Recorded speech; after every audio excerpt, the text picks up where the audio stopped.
the Prophet didn't forbid anyone from marrying, Allahu Alam. He did forbid one of them to enter upon the women, I mean, to be with the women, even though he was considered more towards the feminine or for the women's side.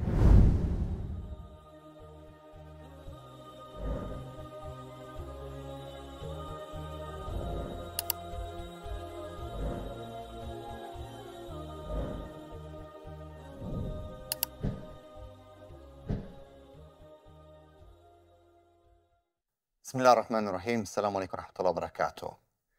Today's question is very interesting. A person is saying that I look like a woman, but I have a male organ. I look like a woman, but I have a penis. Can I marry a woman?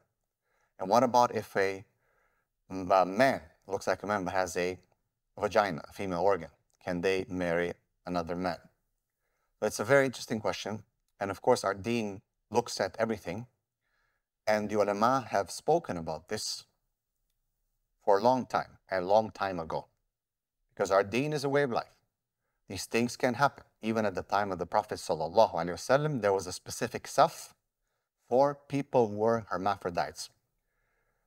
The difference that people need to make, because some people have abused this hadith, is that there's a difference. These are not transgender. These are basically hermaphrodites. They are born that way. Their reproductive system is developed in a certain way. And they're not people who have chosen to identify and transition by abusing hormone blockers and using hormone blockers and by abusing their body and having surgical procedures to remove their male or female genitalia. Do not confuse the two. These are totally two different things. Someone is born like that versus someone who chooses to get a medical procedure to become like that. So recently I spoke to about this. There was a sister actually who was looking to convert to Islam and had this question. So the ulama have basically said that you have to look at basically if you have both organs, where does the urine come from? And what part of your body or what projects more or shows more that you're towards that side, is more predominant.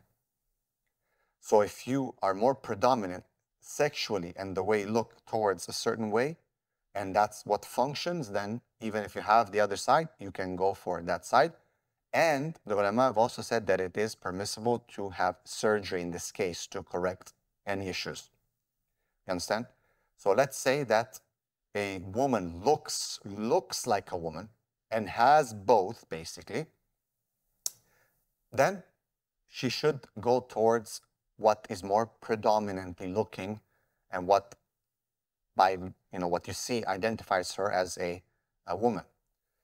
So then she can have a correction, a surgical correction, right? Or if a man looks like that, but he also has a vagina, but also has a penis, right? Then that can be corrected again.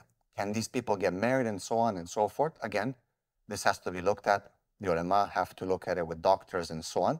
But the Prophet didn't forbid anyone from marrying, Allahu Alam. He did forbid one of them to enter upon the women, I mean, to be with the women, even though he was considered more towards the feminine or for the women's side. But he said something that was masculine, and the Prophet forbade him. So these things require our ulama to examine. Each case is different.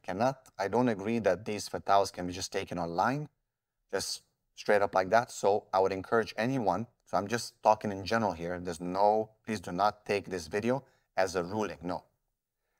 And I discussed with Sheikh Asim al-Hakim this issue as well, when this convert sister came about it, and the ulama have spoken about it. But each case has to be taken for a fatwa.